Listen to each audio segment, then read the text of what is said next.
Bonjour à tous, chères auditrices, chers auditeurs de The Strategic Mindset. Aujourd'hui, un épisode passionnant avec Anas Abdoun qui va nous parler de géopolitique et d'énergie avec plein d'anecdotes passionnantes et surtout des décryptages, mais vraiment avec des exclusivités. Ne ratez pas cet épisode. Abonnez-vous sur notre chaîne, sur YouTube, sur Spotify, sur Apple Podcast et Amazon Podcast. Et bonne écoute.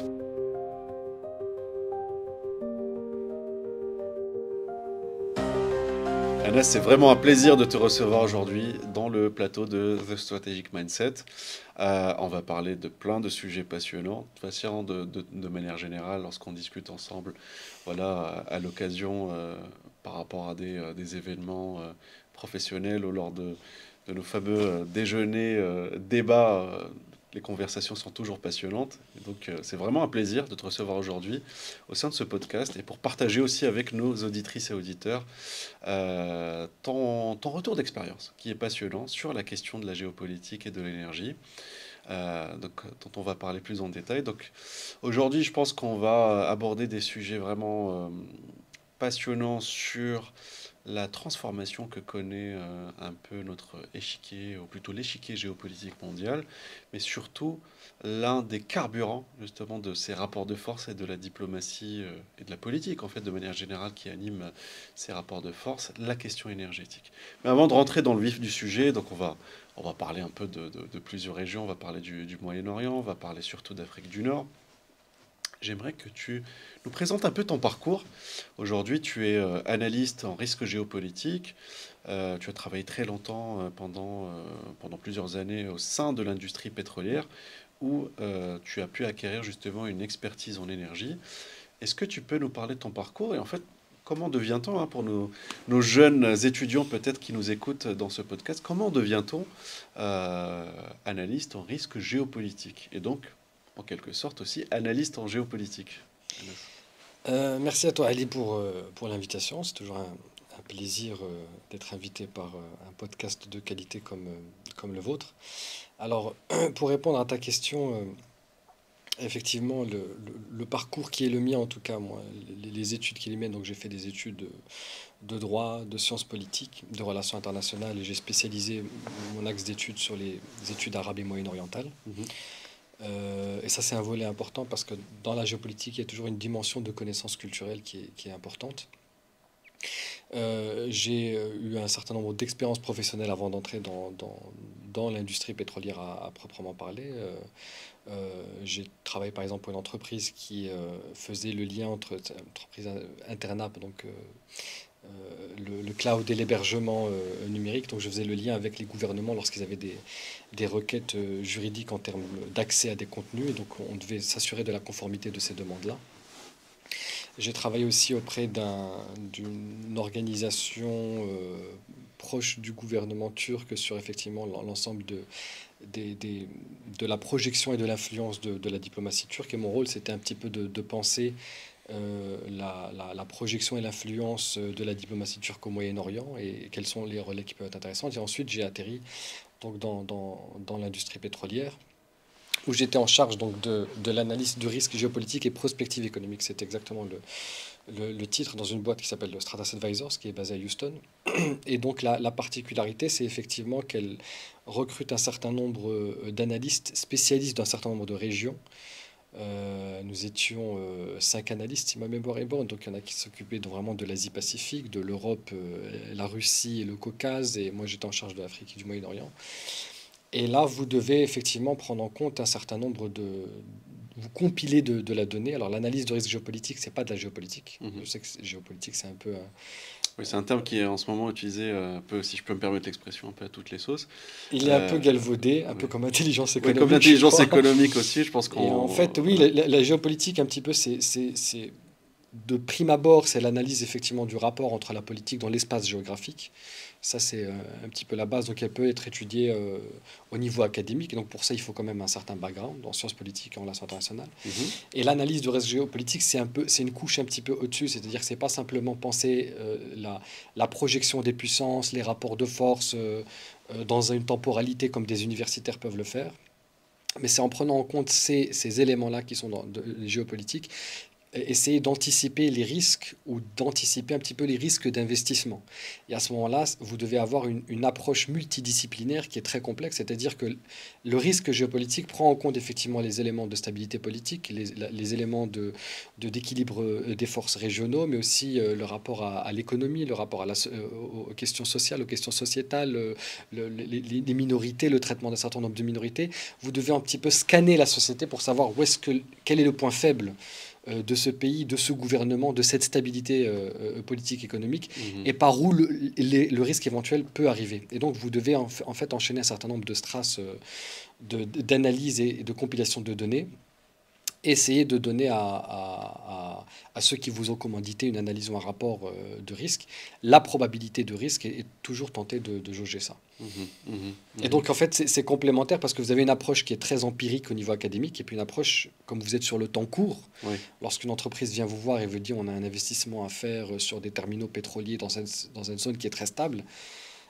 Oui, bien sûr, vous utilisez l'histoire, etc., mais vous regardez un petit peu les rapports de force, vous regardez s'il y a des groupuscules dans la région, vous regardez la stabilité du gouvernement, le contentement, le mécontentement de la population, les rivalités régionales s'il y en a, et vous devez compiler tout ça et voir si cet investissement en question Mhm. va être rentable, sachant que dans l'industrie pétrolière, c'est des centaines de millions de dollars qui sont investis, et le retour dans la rentabilité se fait sur 10 ans et au-delà. Et donc, Oui. vous devez avoir vous devez plutôt être relativement sûr de vos rapports et de vos analyses. J'imagine, j'imagine. Et justement, par rapport à ça, donc, on l'a évoqué effectivement, bon, lorsqu'on parle aujourd'hui de géopolitique, géopoliticiens, il y a on parle beaucoup d'éléments très théoriques ou de ces rapports de force, peut-être avec des applications concrètes en diplomatie, mais justement, ce qui est intéressant, c'est que toi, tu as été dans un marché concret, business, avec la génération de revenus, avec des enjeux financiers qui sont très importants, de manière concrète. Comment, justement, cette analyse de risque géopolitique crée de la valeur dans le business? Et selon toi, quelles sont les qualités qu'il faut pour être un bon analyste, justement, par rapport à ce secteur-là? Oui, je crois que. Alors, il y a deux choses. Pour être un bon analyste, ce que je disais, c'est qu'il faut avoir un élément. Euh, il faut aimer l'approche multidisciplinaire, c'est fondamental. Hmm. Si vous arrivez avec une analyse géopolitique qu'avec une lecture géopolitique, vous passez à côté de la plaque, par définition. Et donc, vous devez avoir une compréhension vraiment globale de la société. Vous devez scanner la société et la connaître en long et en large. C'est un IRM, en fait, hein, l'analyse géopolitique, Mhm. mais à l'échelle d'une société. Donc, c'est beaucoup plus complexe. Et une chose que j'ai appris aussi, c'est que ça demande beaucoup de temps de formation et d'humilité dans l'industrie pétrolière. Quand j'ai été recruté, j'ai mis un bon un an et demi avant de commencer à fournir mes propres rapports parce qu'il y avait beaucoup de choses à apprendre, notamment sur l'industrie pétrolière, sur les enjeux de distribution, Sectoriel. etc. C'est colossal. Oui. Et donc l'entreprise, donc les Américains en l'occurrence, qui ont une approche de l'analyse géopolitique, une approche de business intelligence, etc., vous donne le temps de la formation. Donc c'est vraiment un temps long. Ça, c'est On ne vous jette intéressant. pas dans l'arène au bout de 3 mois de formation parce que vous avez lu deux, trois choses, sachant qu'avant, moi, effectivement, j'étais diplômé de sciences politiques, de relations internationales, j'étais spécialiste de la région, mais ça suffisait pas, il fallait comprendre un petit peu les enjeux économiques, D'accord. les enjeux sociaux, sociétaux, etc. Et vous familiariser effectivement avec d'autres approches de lecture. Quand vous sortez d'université, vous apprenez à apprendre les fameuses littératures avec la bibliographie, les ouvrages universitaires. Là, il y a plein de revues qui sont spécialisées. Il y en a qui sont un petit peu biaisées parce qu'elles sont engagées. Vous devez faire le tri, etc. Et donc, c'est vraiment jouer avec l'ensemble de ces données-là, voir quelles sont les données qui sont les plus impactantes. Il y a des données économiques qui peuvent être impactantes dans un pays qui le sont moins d'autres. Il y a Oui. les données de stabilité politique qui peuvent être impactantes dans une société qui est moins d'autres. Et c'est là où l'aspect culturel est très important. Hmm. C'est-à-dire que je peux vous décrire l'analyse d'une situation géopolitique en Amérique latine. Elle sera jamais aussi précise et pertinente quand c'est l'Afrique du Nord ou le Moyen-Orient, qui sont vraiment les Bien régions sûr. que je suivais de plus en plus. Je trouve très intéressante cette approche, comme tu l'as dit, chez les Américains et les Anglo-Saxons de manière générale, l'importance de la formation, du training, effectivement, et comme tu dis, prendre tout le temps qu'il faut pour bien se familiariser avec l'activité, en fait. Oui, et C'est puis ils ont très... encore un petit peu le sens du management vertical Hmm. en Amérique du Nord. Moi, j'ai travaillé au Canada, là, j'étais une boîte américaine. Mais c'est-à-dire que vous recrutez toujours un junior Mhm. et puis vous le faites monter progressivement Ouais. dans les responsabilités. Et si vous avez besoin d'un vice-président, vous allez prendre celui qui est en dessous et vous allez créer un appel d'air comme ça. Alors que le système management français, c'est on a besoin d'un directeur ou d'un vice-président, on va le ramener dans un autre poste. Oui, il y a beaucoup de mercato, Voilà. Et tout ça à se fait. fait moins aux États-Unis. Mm. On est plus dans la fidélité que, Je que crois ce- que le nouveau président de Nike, entre parenthèses, pour l'anecdote, je crois qu'il a commencé stagiaire. Mais ça, Et Nike, c'est ouais, pas anodin. Moi, ouais. quand j'étais au Canada, je voyais des gens qui commençaient tous en centre d'appel. Mm. Parce que c'est là où vous vous familiarisez avec le business, quand c'est par exemple des institutions bancaires, etc.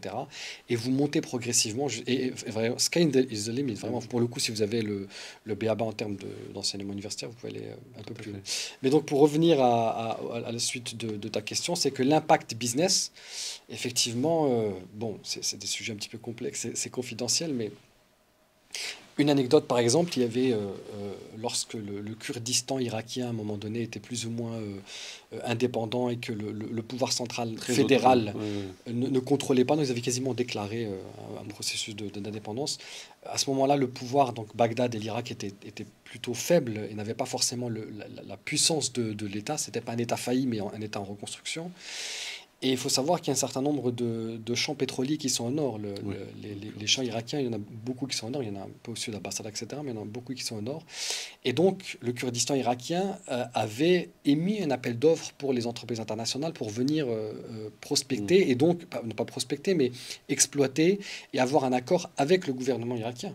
Mm. Sauf qu'il y a un certain nombre d'entreprises qui nous ont approchés, dont je tairai le nom Mm. évidemment, qui voulaient savoir, parce que l'offre était alléchante, mais là il y a une analyse, il y a un élément de risque à Oui, prendre en considération, parce que si vous signez avec le gouvernement. le Ouais. gouvernement kurde autonome et que vous êtes renversé 6 mois ou un an après par le gouvernement central, vous êtes sûr que vous êtes blacklisté pour tout le champ pétrolier irakien pour les 30 ans à venir. Mhm. Et donc ça, c'est des analyses pour le Intéressant. coup, qu'on a dû traiter de manière concrète. Mm. Et puis, il y a eu plein de... Moi, j'ai eu de la chance, c'est que je suis arrivé dans une zone où il y a eu beaucoup de turbulences. Mm.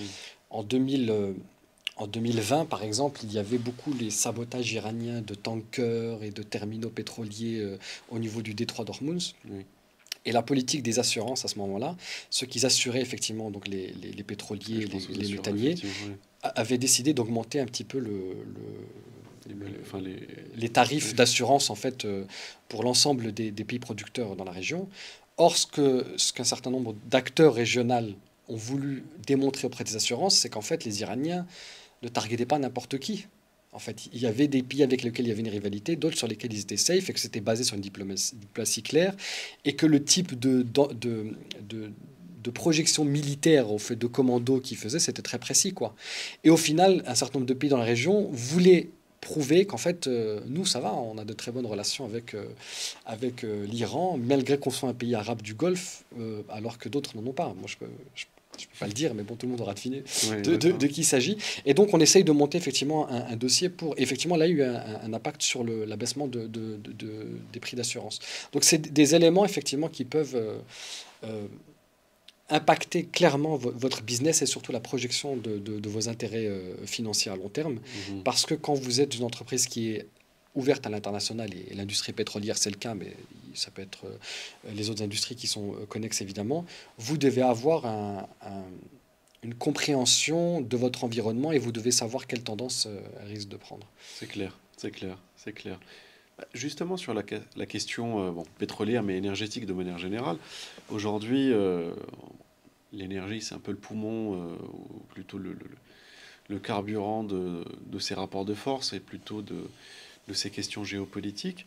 Est-ce que, aujourd'hui, est-ce que, plus que jamais, les ressources énergétiques sont vraiment le cœur de ces rapports de force, c'est-à-dire des questions géopolitiques? Il y a une tendance, je m'explique, il y a une tendance, par exemple, qu'on peut critiquer un peu, dont certaines analyses, mais elles ne sont pas très rigoureuses, des fois qu'on voit sur des posts dans les réseaux sociaux, on essaie de faire de l'interprétation géopolitique, deux fois je vois passer une espèce de tentative d'expliquer tous ces rapports de force. Donc comme tu l'as dit tout à l'heure, il y a tout un écosystème, il y a toute une approche holistique, il y a différentes dimensions, une dimension culturelle, économique, politique, etc., qu'il Mhm. faut analyser. Et on a cette tendance à essayer de tout expliquer par la question énergétique. Je m'explique. On a vu des analyses passées qui tentent d'expliquer le conflit actuel à Gaza par il y a du gaz au large de la Méditerranée. Ou le dernier conflit syrien par un pseudo-gazoduc qui doit venir du Qatar pour aller vers l'Europe, etc. Bon, ça nous fait comprendre peut-être deux aspects. Un, que les questions énergétiques restent au cœur, effectivement, des analyses géopolitiques contemporaines.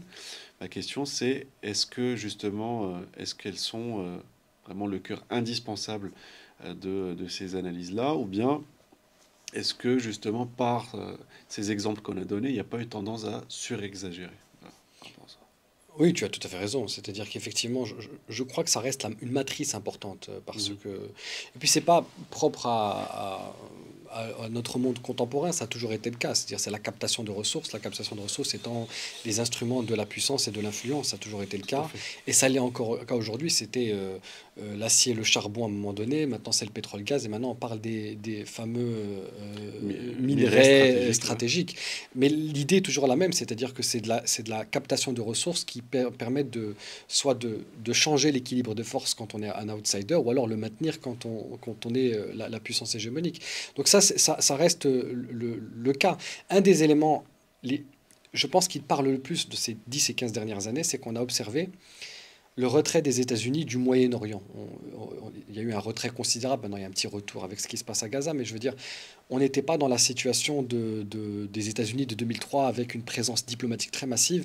Il y avait une volonté de se désengager, il y avait une volonté même de fermeture de bases militaires, et ça a même laissé la place à un certain nombre de puissances régionales. Et ça s'est fait précisément après 2014, quand on a découvert les nouvelles, enfin c'est pas qu'on a découvert, c'est que les réserves de gaz et de pétrole de schiste américains étaient déjà là, mais les techniques d'extraction ont tellement été améliorée par un certain nombre d'entreprises spécialisées qui venaient du Texas notamment, que la rentabilité de ce pétrole et de gaz pouvait être atteint même à 65-70 $, ce qui était avant le pétrole gaz du schiste, à partir de 90 $, il devenait rentable. Oui, Et donc à ce moment-là, l'objet stratégique du Moyen-Orient était moins moins important. important, et donc on a vu un désengagement et une projection à l'est pour contrer la Chine. Donc ça, c'était un élément mécanique qui montre que la diplomatie est encore dictée Mhm. par la besoin de captation de ressources, notamment énergétiques.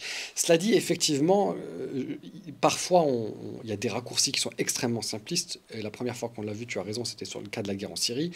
Tout ça n'est qu'une affaire de Voilà. gazoducs, etc. Mais je peux comprendre un petit peu cette explication qui paraît simpliste, mais quand on a justement les chiffres sur quelle est la production de gaz au Qatar, qui gagne beaucoup d'ailleurs avec le gaz naturel liquéfié, un peu plus qu'elle pourrait Oui, gagner avec le système de gazoducs. Quand on regarde l'argent qui a été investi dans la destruction pendant la guerre civile syrienne pour un potentiel retour, on voit que les comptes ne sont pas bons. mhm. Et notamment de la part d'un certain nombre de pays dans la région. Donc c'est beaucoup trop simpliste. Pareil pour Gaza. Je veux dire, Gaza, effectivement, il y a du gaz au large de Gaza. C'est méconnaître la région et la politique israélienne de penser qu'il faut prendre Gaza pour exploiter le gaz à Gaza. Effectivement, Surtout de la part des Israéliens, c'est clair. premièrement. Et puis deuxièmement, je pense que là, on est beaucoup, c'est méconnaître un petit peu le plan politique, Oui, le plan parfois messianique d'un messianique, certain nombre de dirigeants de la classe politique israélienne. Il y a aussi un rapport à l'idéologie.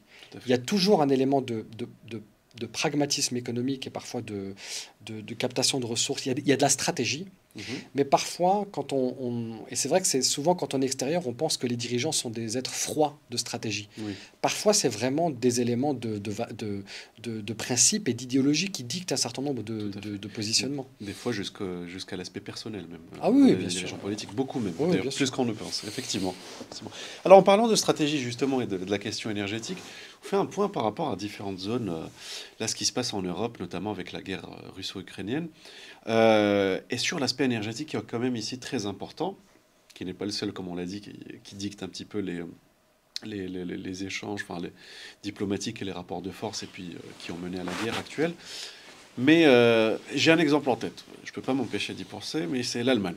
L'Allemagne. Bon, l'affaire, donc la dépendance effectivement avec Gazprom, justement au gaz russe par rapport à tout un pan de sa projection de puissance, à savoir son industrie, son export, voilà, l'Allemagne, on va dire si je peux me permettre le terme, tout seul comme des grands, ont accentué cette dépendance, parce que je pense qu'elle était un peu rentable à court terme, tu nous expliqueras peut-être, en enlevant en fait en détruisant plutôt ses capacités nucléaires, donc de production d'énergie nucléaire, et pour tout miser en fait sur la question énergétique, donc le gaz russe et l'accord gazier qu'il y avait avec Gazprom, ce qui a accentué une dépendance depuis des années. En fait, on va dire, des experts, des analystes voyaient depuis des années qu'il y avait un risque. Je me souviens même de Donald Trump à la tribune des Nations Unies qui avait un petit peu raillé ou entre guillemets trollé de manière diplomatique les Allemands en disant que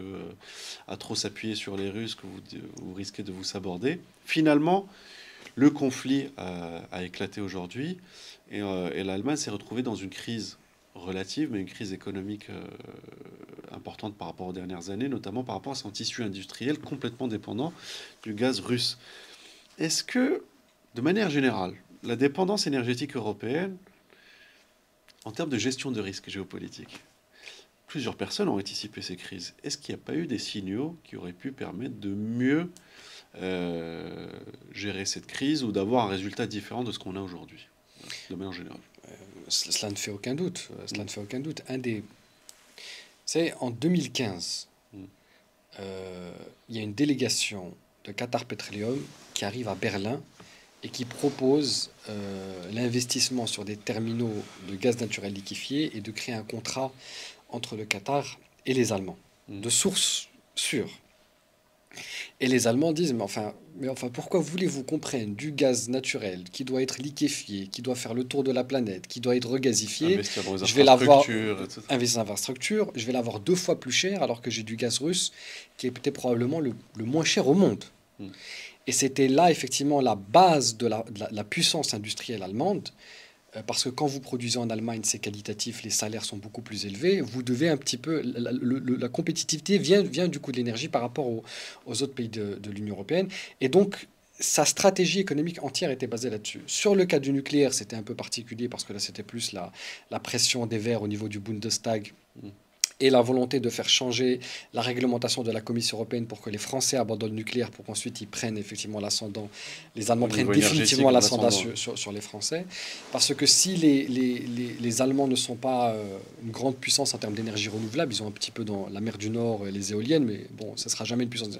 Mais en tout cas, ils avaient un certain nombre d'entreprises qui étaient, en tout cas 2013, 2014, 2015, et même à la suite de Fukushima, je pense que c'était en 2010, 2011 peut-être 2011 peut-être, oui. Eh bien, il y avait un petit peu cette idée que les Allemands avaient une certaine maîtrise dans la production, notamment des panneaux photovoltaïques, des éoliennes, etc. Et donc, ils allaient inonder le marché européen, mais pour ça, il fallait que les Français abandonnent le nucléaire. Donc, stratégie de guerre économique classique d'un côté, avec une vraie vision stratégique, et puis de l'autre, une forme de naïveté complète. C'est-à-dire que le gazoduc russe, le gaz naturel russe nous est garanti, et donc on ne voit pas. Oui, ça ne va jamais s'arrêter. Oui, ça ne va jamais s'arrêter. Ça va jamais s'arrêter pour 2 raisons. Je pense que dans la posture allemande, le gaz naturel russe était tellement un élément fondamental de son tissu économique que c'était de l'intérêt stratégique. Et donc, en fait, elle se sentait prête à combattre vent et marée pour garder le gaz russe. D'ailleurs, au lendemain de l'annexion de la Crimée, le gazoduc Nord Stream 2, je veux dire, il était toujours en construction. Il n'y a pas eu de débat sur l'arrêt ou pas. Pour l'Allemagne, le gaz naturel russe c'était une condition sine qua non. C'est un peu l'uranium au Niger pour la France, quoi. C'est fondamental. Et je crois que là où elle a fait preuve d'une forme de naïveté politique, c'est penser que les États-Unis allaient les laisser regarder sans rien faire. Il y a eu une première vague de pression de la part de l'administration américaine. À l'époque, c'était Angela Merkel qui avait très bien résisté et qui avait dit, mais en fait, ce gazoduc-là, c'est pas un débat. On parle de la souveraineté entre l'Allemagne et la Russie, donc la question ne se pose pas. Et ensuite, on connaît l'histoire. C'est monté en tension, justement. Et en fait, tu l'as cité tout à l'heure. En parallèle, il y avait aussi autre chose. Donc, le gaz de schiste américain qui commence à être rentable. Donc la production qui a augmenté aux États-Unis et les États-Unis qui deviennent exportateurs de GNL aussi. Il y a eu, est-ce que, je dis, tu étais dans le marché, mais est-ce que ça, c'est pas des signaux qui auraient peut-être mis la puce à l'oreille à l'Allemagne, et quand je parle de l'Allemagne, c'est de l'Union européenne de manière générale, sur le fait qu'à un moment, il y aurait une offensive américaine pour placer son produit aussi. C'est-à-dire, si on regarde un petit peu, pour être tout à fait honnête, la diplomatie économique américaine depuis les années 2000, jusqu'à 2015, elle n'était pas très offensive au niveau européen. Au Mm. niveau de l'Union européenne, il y avait les échanges commerciaux étaient plutôt à l'avantage de l'Union européenne. On n'avait pas vu effectivement cette Amérique qui était très vindicative, celle qu'on connaît aujourd'hui Mm. et qui nous surprend pas qui qui a été d'ailleurs initiée par Donald Trump Mhm. et qu'a poursuivi d'ailleurs Joe Joe Biden. Biden. Et Mm. donc maintenant, ça ne fait plus débat. Mais je veux dire, avant, la tradition, c'était les accords de libre-écge. Oui, Et ça se donc, passait plutôt en coulisses, voilà, oui, oui, oui, par rapport au c'était un lobbying. peu plus nuancé, quoi. Non, oui. Mais quand on parle du gaz russe qui était extrêmement stratégique pour l'Allemagne, bon, on pensait que là, ça n'allait pas être sujet à, à conflit. Cela dit, là où je te rejoins complètement, c'est-à-dire c'est que à partir de Donald Trump, là, il fallait s'en méfier parce qu'effectivement, il y avait toute une stratégie qui s'est mise en place et on l'a vu. À partir du moment où les Russes ont envahi l'Ukraine, en tout cas, l'opération militaire a commencé, on a vu une pression considérable du département d'État américain, aidé beaucoup par les pays d'Europe de l'Est qui sont traditionnellement Anti-russe. anti-russes, à mettre une pression sur la Commission européenne qui elle-même est une pression sur l'Allemagne. Et donc même si les Allemands tiennent l'Union européenne, sur ce point-là, ils ne pouvaient rien faire. Ils ne pouvaient, ils pouvaient rien faire et donc ils devaient lâcher un petit peu ce gaz russe. Mais de la stratégie allemande, c'est de dire on va lâcher le gaz russe en attendant que ça se calme. Rien ne nous empêche ensuite de reprendre. Et puis on a vu effectivement cette explosion des gazoducs Nord Stream c'est 26 milliards de dollars d'investissement. Je veux dire, c'est pas juste un tuyau qu'on fait exploser en pleine mer. Et donc là, ça a définitivement coupé l'Allemagne de la Russie. C'est là où les Allemands ont commencé à chercher un certain nombre d'alternatives. Il y avait l'Azerbaïdjan, mais qui a un peu doublé sa capacité, mais qui n'est pas une si grande puissance gazière. La Norvège était déjà en full capacité. On a cherché du côté de l'Algérie, mais en fait, elle a une production qui est plutôt déclinante. En tout cas, la part à l'exportation est plutôt déclinante. Et donc, il fallait chercher le gaz naturel liquéfié. Je vous le mets dans le mille, il vient des États-Unis. Et donc, pendant que les États-Unis exportent du GNL, donc c'est un intérêt économique pour les Américains, premièrement. Deuxièmement, vous éloignez définitivement la Russie sur l'influence européenne, et donc c'est un gain géopolitique pour les Américains. Et troisièmement, parce que j'en mets 203, comme les Allemands importaient du GNL, il faut savoir qu'il coûte 4 à 5 fois plus cher. Avant, c'était 2 fois plus cher quand les Qataris leur ont proposé, mais qu'ils ont refusé. Mais entre-temps, la demande avait tellement explosé que le gaz naturel liquéfié, c'est 4 à 5 fois plus cher que ce qu'importaient les Allemands de Russie. Et donc, un certain nombre d'entreprises américaines, notamment celles qui sont dans la pétrochimie, BASF Chemical et d'autres, se disent, à ce coût de revient, moi, je ne suis pas rentable.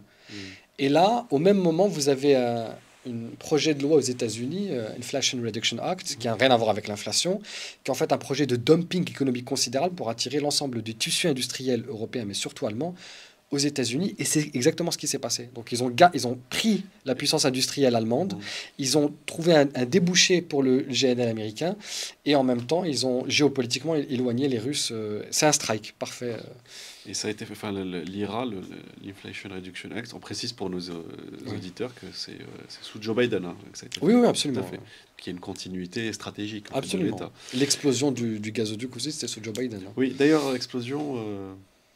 bon, je pense que là, on a une petite idée de qui est derrière. En tout cas, l'explosion... Écoutez, parce qu'à un moment donné... Moi, je veux bien qu'on fasse de la communication politique, c'est normal. Hein.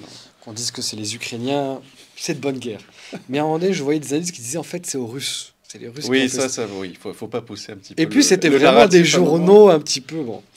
Donc, évidemment que le gazoduc Nord Stream profite considérablement aux Américains, qu'il fallait quand même une forme de technicité pour faire exploser un gazoduc en pleine mer. Moi, l'histoire d'un bateau de pêche, j'y crois pas trop. Et en tout cas, quand bien même, pour être tout à fait objectif, on épouse la narrative que c'est des forces spéciales ukrainiennes qui l'ont fait, il faut savoir que vous pouvez, vous êtes devenu un théâtre d'opération qui est supervisé par les États-Unis, vous ne pouvez pas le faire sans l'aval des États-Unis, c'est impossible. Ouais. Et en plus, même si on pousse un petit peu le bouchon encore plus loin, c'est pour dire un petit peu parfois le niveau de naïveté des Allemands. C'est-à-dire que les Ukrainiens disent, c'est nous qui avons fait exploser ce corridor qui était stratégique que vous avez payé à hauteur de 12-13 milliards de dollars pour les Allemands, et en même temps, on vous fait une pression pour que vous nous envoyiez de l'armement et du Non, financement, quoi. Et donc là, on marche un petit peu oui, ouais, la réaction sur la allemande m'a un tête. peu surprise, hein. Enfin, c'est une non-réaction, Non, mais quoi. les Allemands, il y a tout un pan de la littérature en Allemagne, et pas que de la littérature à gauche, qui effectivement, je sais pas si c'est encore de l'autoflagellation comme dans la continuité de l'histoire allemande, Oui, mais il y a vraiment cette idée de on a été avec les Russes, on est méchant et on paye le prix. C'est bien, ça, c'est des choses qui, écrivent que vous incroyable. pouvez lire dans la presse allemande. Mm. Et c'est vrai que autant, et c'est pour ça que parfois il y a une forme de bipolarité, parce qu'autant ils ont une vision très stratégique sur la manière qu'ils ont d'influencer les institutions européennes pour assurer une vraie domination du tissu économique allemand. Autant là, sur la perspective géostratégique entre la Russie et les États-Unis, ils redevenaient non pas la grande puissance qu'ils étaient, ils redevenaient finalement une des variables Oui, totalement. du jeu entre la Russie et les États-Unis. Ils en ont fait les frais très rapidement, Un quoi. objet géopolitique, tout à fait, tout Exactement. à fait. Au final, donc le gagnant en fait, pour l'instant, le grand gagnant en fait de cette situation par rapport à la guerre russo-ukrainienne, tant au niveau énergétique, au niveau financier, au niveau géopolitique, sont les États-Unis, notamment. Oui, et grand perdant, l'Europe, et alors dans l'Union européenne, vraiment l'Allemagne. L'Allemagne. Mm. L'Allemagne, c'était 100 milliards de dollars d'excédent commercial. Oui, je Maintenant, crois que c'est le deuxième pays. maintenant c'est C'est le deuxième après la Chine, il me semble. oui, Oui, oui, tout à fait. 100 milliards de dollars d'excédent commercial, et là maintenant, elle est en récession. Ouais, c'est incroyable, hein. Donc, en En l'espace deux, 2 ans, de 3 ans, quoi. de 3 ans, ouais. Non, c'est incroyable, c'est incroyable. Incroyable. Bon, affaire à suivre maintenant qu'on parle effectivement de cessez-le-feu. Oui. Est-ce qu'on peut imaginer, si j'ai une autre question, voilà, par curiosité, est-ce qu'on peut imaginer une reprise? Imaginons qu'il y ait un cessez-le-feu, qu'il y ait un arrêt de la guerre, qu'il y ait des négociations avec les Russes. Est-ce qu'on peut imaginer les Allemands, enfin, quelles options il reste pour les Allemands? Je suis assez curieux. Est-ce qu'on peut imaginer une reprise? euh, il va falloir encore des milliards d'investissements euh, pour un partenariat avec la Russie, où là, ils vont continuer justement sur l'approvisionnement cher en GNL. Donc GNL pour les auditrices et auditeurs, on n'a pas dit tout à l'heure, donc c'est le gaz naturel liquéfié qui vient par bateau, Par en fait, méthanier, ouais. voilà, par bateau méthanier, donc qui est transformé, C'est un processus beaucoup plus coûteux, beaucoup plus long, beaucoup plus cher, ouais. voilà, beaucoup plus cher, d'où justement, enfin voilà, qui est beaucoup plus cher, effectivement. Et donc, est-ce qu'aujourd'hui, l'Allemagne, voilà, qui s'approvisionne principalement auprès des États-Unis et du Qatar, va continuer, sachant que, comme tu l'as dit, bah, au niveau de son industrie, c'est pas forcément très rentable. Quelles sont ses perspectives? Le nucléaire, c'est fini, ils ont rouvert les centrales à charbon, donc euh, est-ce que aujourd'hui, là, il y a un changement de gouvernement en Allemagne? Est-ce que je suis assez curieux de voir quelles vont être peut-être les prochaines étapes pour eux en termes de vision stratégique. Je crois qu'il y a deux choses. Je ne pense pas que les Allemands aient abandonné l'idée du gaz naturel, parce qu'on l'a vu, c'est Oui, un élément qui est bah, qui est capital devenu vital, pour leur ouais, pour eux. économie, exactement. Et donc là, il y a deux choses. Soit vous allez voir, parce qu'il n'y avait pas que Nord Stream, hein, il y avait les gazoducs qui traversaient L'Ukraine l'Ukraine. Et là, je pense que ça peut être intéressant, parce que l'Ukraine étant lâchée par les États-Unis, elle se retrouve dans une situation de fragilité, notamment dans ses négociations avec la Russie. C'est un pays qui va avoir besoin de reconstruction, et donc de l'aide de l'Union européenne et de l'Allemagne. À ce moment-là, la contrepartie, c'est de ne pas toucher aux gazoducs russes qui traversent l'Ukraine pour venir en Allemagne. Donc Mhm. ça, c'est une première possibilité. Certainement que ce sera mis en place. Et les Ukrainiens doivent eux-mêmes garantir à ce moment-là la sécurité des infrastructures s'ils veulent continuer à avoir l'aide allemande. Et Oui. je pense que là, ils sont dans un rapport Par de rapport de force force, qui, c'est qui les inverse. avantage. Oui. Pour Nord Stream, alors il y a un certain nombre d'études qui sont en train d'ailleurs de circuler, parce que bon, réparer, c'est pas aussi cher que le produire, mais enfin ça coûte considérablement. Parce qu'entre-temps, c'est un gazoduc qui a pris l'eau, enfin, c'est relativement complexe, donc ça demande beaucoup d'investissement. Mais le problème, c'est qu'on a montré la fragilité de vos infrastructures. Oui. Il y a 26 milliards de dollars et quelques kilos de TNT qui tombent à l'eau au gré des États-Unis. On sait qu'aujourd'hui, maintenant, les États-Unis sont, on le savait, maintenant c'est clarifié pour les Européens, sont devenus des alliés instables, si tant est qu'ils sont encore des alliés. Mm. Et donc à ce moment-là, vous prenez pas le risque de réinvestir dans des infrastructures qui en fait, qui sont si fragiles. Mm. Simplement, avant, c'était la la paix ambiante qui nous laissait à penser qu'elles étaient stables. C'est un petit peu les câbles sous-marins aujourd'hui, quoi. Les câbles Oui, sous-marins, c'est très fragile. oui. On les coupe pas parce que pour l'instant, on n'est pas dans une situation de confrontation géopolitique globale. Mais genre, le jour où il faut couper les... Aussi, il y a C'est une très guerre facile à mondiale, faire, c'est très quoi. facile, Ouais. effectivement. Effectivement. Bien, bien, bien, bien. Très intéressant. Alors justement, quand on parle des grands gagnants, il y a aussi d'autres grands gagnants, mais dans d'autres zones du monde. Je pense au Moyen-Orient notamment, avec le Qatar qui est monté en puissance sur la question, sur la scène gazière mondiale, notamment encore plus après la guerre en Ukraine, avec les exportations qui ont explosé de gaz naturel liquéfié.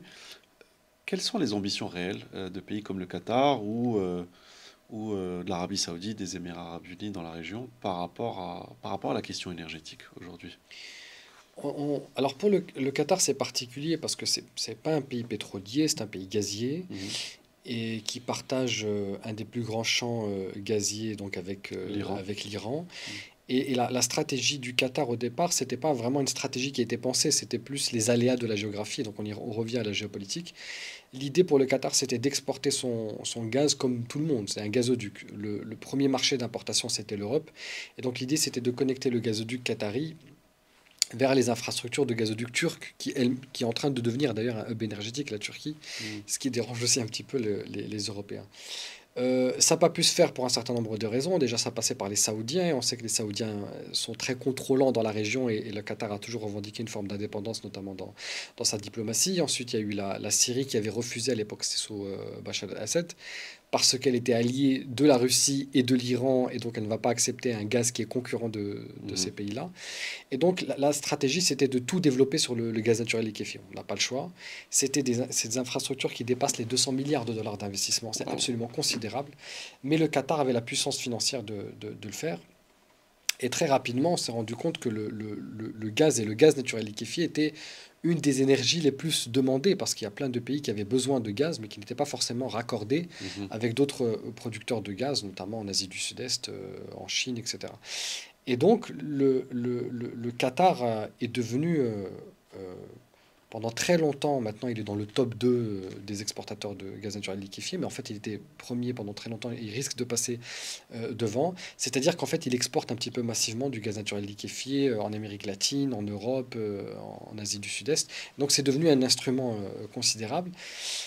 C'est tellement vrai que les autorités du Qatar sont allées voir les trois chantiers qui ont l'oligopole de la fabrication des grands porte-conteneurs, des pétroliers et des méthaniers. Et ils ont fait une commande d'une centaine de méthaniers. C'est considérable, avec des contrats, donc vous n'êtes pas obligé de payer, etc. Mais pourquoi ils ont fait ça? C'est-à-dire qu'au moment où il y a eu un engouement du gaz Mhm. naturel liquéfié, que d'autres producteurs comme l'Australie ou les États-Unis voulaient augmenter leur flotte pour exporter le gaz naturel Ils liquéfié. ont Ils fait sont un allés voir les monopole. chantiers sud-coréens chinois.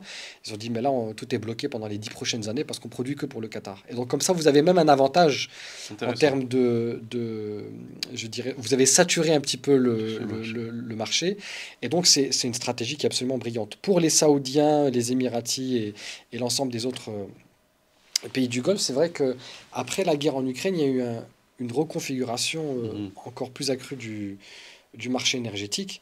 Dans les années 60-70, les pays du Golfe, c'était des producteurs de pétrole, point. Brut, Et ouais. donc, il y avait producteurs de pétrole brut, et donc il y avait effectivement un certain nombre d'exportations de pétrole brut, et ils étaient raffinés en Europe, etc. Et puis dans les années 80, on a commencé les activités de raffinage, 80-90. Ensuite, on a commencé tout ce qui est la pétrochimie, et donc le Moyen-Orient remonte considérablement la chaîne de valeur. Il leur manquait l'activité de négoce. L'activité de négoce se décidait toujours à Genève, à Zoug, à Rotterdam, beaucoup dans les pays du Nord. Mhm. Et donc, ils avaient déjà décidé de rapatrier l'ensemble de ces activités de commodity trading. Et pendant la guerre entre la Russie et l'Ukraine, ça a été ceux qui en ont le plus Bien profité. sûr. C'est-à-dire qu'ils ont importé massivement Du le pétrole. pétrole russe Ouais.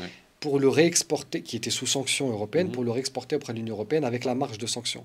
Ouais. C'est ce qu'on appelle dans ce qu'on appelait nous dans le jargon le salt bay policy.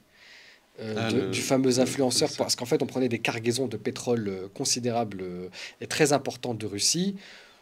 Selon la Commission européenne, il fallait juste, s'il était blendé, donc on rajoutait quelques gouttes de pétrole local, et ça devenait un pétrole koweïtien, bahreïni, Béni, saoudien. effectivement. Et en même temps, ça permettait effectivement de garder son propre pétrole pour les activités de Transformation. transformation qui avaient de la valeur ajoutée. Brillant. Donc ils se sont enrichis, vraiment considérablement enrichis.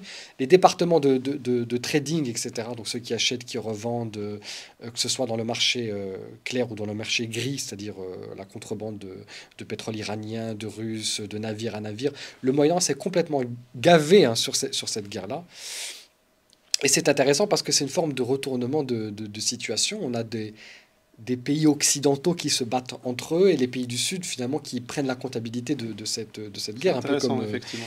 comme c'était la guerre Iran-Irak à l'envers. Et donc, ils ont considérablement profité de cette situation-là et c'est devenu aujourd'hui des concurrents directs des plus grandes compagnies pétrolières. Maintenant qu'ils ont terminé la montée en chaîne de valeur.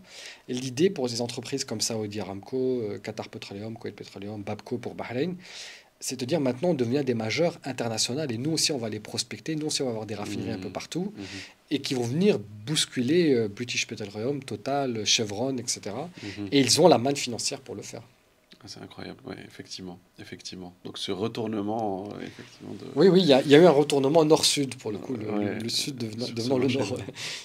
Et ça se voit justement, bon, je prends l'exemple de l'Arabie Saoudite qui profite aussi, donc il y a une volonté avec notamment la vision de Mohamed Ben Salman, le projet Vision 2030 et autres, de diversifier son économie parce que effectivement pendant des années les pays pétroliers de manière générale, mais l'Arabie Saoudite ne faisait que exporter son pétrole de manière brute.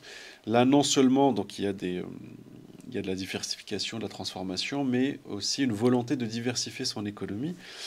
J'ai envie de te poser la question, qui est peut-être un peu large, mais pas que pour l'Arabie Saoudite, mais est-ce qu'un pays pétrolier très dépendant justement à l'exportation d'hydrocarbures de manière générale, pétrole ou gaz, euh, peut réussir sa stratégie de diversification, c'est-à-dire de réduire, je ne vais pas dire d'arrêter, mais de réduire considérablement sa dépendance au pétrole?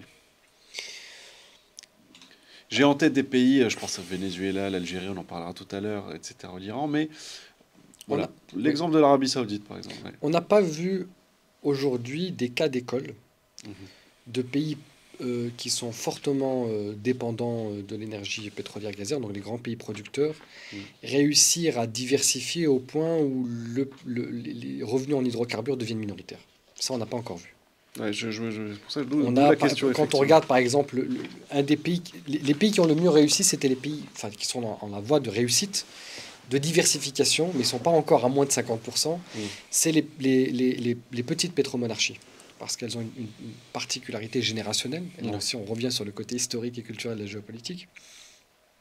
Vous savez, ces pays ont connu la crise de la perle. En fait, c'était des villages de pêcheurs Pêcheur donc, de qui allaient perles. chercher la perle. Et puis, il y a la domestication de la perle au Japon. Et donc, ils ont connu le trauma d'une ressource qui est finie, en fait. Bon, la Mhm. ressource n'était pas finie, mais en tout cas, pour le coup, la domestication de la perle a complètement bouleversé le modèle économique. Et vous aviez des sociétés qui ne savaient plus vivre autrement. Ils n'avaient plus les habitudes de bédouins en traversant les déserts et de nomades. Ils étaient sédentaires et donc il y avait une vraie crise économique et Existentiel. sociétale, existentielle qui se posait. Et c'est cette génération-là, après avoir reçu l'impact de la crise, qui a connu le pétrole. Et Mhm. quand on leur a dit que c'était une énergie finie, ils ont tout de suite commencé à penser à la diversification. Si la richesse des Émirats arabes unis, c'est le pétrole, à bien des égards, c'est Jabal Ali qui en a fait la fortune. Mhm. C'est les infrastructures portuaires. Mhm. Et les Émirats arabes unis sont devenus un petit peu le port d'entrant et d'intrant et d'exportation de toutes les marchandises dans la sous-région. Mais là encore, si vous, l'émirat de Dubaï est un émirat qui n'a pas de pétrole, Mhm. qui fonctionne exclusivement sur les activités de finance, de Service. tourisme, de services, mais il n'a pas les revenus de Abu Dhabi. Oui. Et je dirais même en 2008, lorsqu'il y a la crise à Dubaï, c'est Abu Dhabi qui rend flou. Bien sûr. Et donc l'élément pétrolier et gazier reste encore très important, mais il y a une volonté de diversification que ces petits pays arrivent à faire de manière... en tout cas, ils vont dans la bonne voie sur l'élément industriel ou même de la transformation Mhm. au niveau de la chaîne de valeur de l'industrie pétrolière. L'Arabie saoudite ne l'a pas fait parce que justement, elle n'a pas connu il y a deux choses qui la distinguent, c'est qu'elle n'a pas connu un peu ce trauma de la perle, et puis c'est un pays qui est beaucoup plus peuplé. Oui. Et du coup, vous devez forcément acheter la paix sociale. Il y a tout un pôle de redistribution. 30 millions d'habitants, c'est pas 2 400 millions, 000 1 ou million, 500 000. 400 000, ouais. Donc, 1 million tout au plus. Mm. Et donc, du coup, la diversification a beaucoup plus tardé. Et c'est vrai que depuis que Mohammed Ben Salman est arrivé aux affaires, quoi qu'on en pense, il a mis une forme de pression et il a exercé cette verticalité du pouvoir, mais de manière très intense. Et vous avez des équipes qui travaillent, mais d'arrache-pied, parfois dans la peur. Vous pouvez être un ministre et recevoir un coup de fil à 3 heures du matin. Moi, je connais des gens à Aramco qui me disent, je pense qu'au Moyen-Orient, là, pendant la période de Ramadan, c'est les seuls qui travaillent de 9 à 17 et qui reviennent après au bureau. Ok. Alors qu'au Moyen-Orient, comme ici, bon, le Le Ramadan, rythme est beaucoup plus l'économie souple. ralentit. Tout à En fait. Qatar, c'est encore pire, hein. Je veux dire, il y a tout qui est à l'arrêt. Et donc, ça montre véritablement qu'il y a une volonté de diversification, qu'elle est fait à pas forcer, mais qu'elle est un mal nécessaire. Oui, oui, tout à fait, tout à fait. Ça, c'est très intéressant. Ça explique pourquoi aussi je crois que c'est le Koweït après les Émirats Arabes Unis, soit les premiers pays ou pétromonarchies à avoir créé des fonds souverains aussi. C'est-à-dire que les surplus d'export du pétrole soient réinvestis dans des fonds pour de la diversification. Dès le départ, c'est-à-dire dès la découverte de la ressource. C'est Oui, oui, on intéressant. parle souvent du fonds norvégien comme étant un modèle de gestion d'argent public, mais en fait, Qui est une pétromonarchie aussi. qui est pétromonarchie, effectivement. C'est bien de le Techniquement, oui. rappeler. Oui, c'est vrai. C'est un bon point. Oui. Mais en fait, il venait d'abord, effectivement, du Moyen-Orient, déjà parce qu'à un moment donné, sur les dynamiques de développement, vous engrangez beaucoup plus de cash que vous ne pouvez en dépenser. Oui. C'était d'abord cela. Et puis ensuite, c'est effectivement assurer une forme de transition stratégique et un poids aussi géopolitique de plus en plus important. Parce que quand vous êtes un petit pays et vous êtes entouré de géants comme l'Irak, l'Arabie Saoudite et l'Iran, vous devez peser économiquement pour exister auprès d'autres Tout à puissances fait, qui, elles, peuvent assurer votre sécurité. tout à fait, tout à fait, tout à fait. Très intéressant, très intéressant. Alors, maintenant, on va se transporter un petit peu sur une autre zone. On va parler d'une zone qui nous concerne directement, parce qu'on va parler d'Afrique du Nord. Alors bon, je pense qu'on est tous au courant malheureusement de ces tensions géopolitiques importantes entre l'Algérie et le Maroc. Mais j'aimerais par rapport à cet angle-là qu'on parle de la question énergétique. On sait que bon, l'Algérie est un pays exportateur de gaz et de pétrole, voilà, que c'est un levier très important pour l'Algérie dans son hostilité actuelle, mais aussi dans ses rapports de force par rapport aux diplomatiques, hein, par Mhm. rapport au Maroc sur la question du dossier du Sahara ou d'autres éléments. Est-ce que tu peux nous parler un peu de cette tension énergétique? On parle de la question des gazoducs, notamment. Euh, c'est que le Maroc a initié ce projet pharaonique et très ambitieux et important de l'un des initiateurs avec le Nigeria du gazoduc maintenant Afrique Atlantique, donc du gazoduc qui part du Nigeria au Maroc, qui est un projet ambitieux parce que c'est un projet de gazoduc offshore, si je ne me trompe pas, qui relie plus de 13 pays justement pour avoir un accès aux ressources énergétiques gazières très importantes du Nigeria et qui pourrait être un game changer pour le Maroc à ce niveau-là. En parallèle, il y a aussi un autre projet de gazoduc, je crois, qui a été initié, en tout cas par l'Algérie. L'idée, je parle, il y a très longtemps, celle du gazoduc transsaharien qui part aussi du Nigeria via l'Algérie, mais sur la voie continentale en passant par le Sahel. Aujourd'hui, Anas, on en est où? Voilà, par rapport à ces projets-là, et comment la question énergétique, notamment gazière, a un impact et une influence très importante au niveau géopolitique en Afrique du Nord, notamment entre le Maroc et l'Algérie. Alors, sur la question du gazoduc du Transsaharien, Mhm. c'était un projet qui a vu le jour, en tout cas l'idée, c'était à la fin des années 80. Donc c'est un projet qui a plus de 40 ans, hein, Mhm. plus de 40 ans qu'il est dans les tiroirs.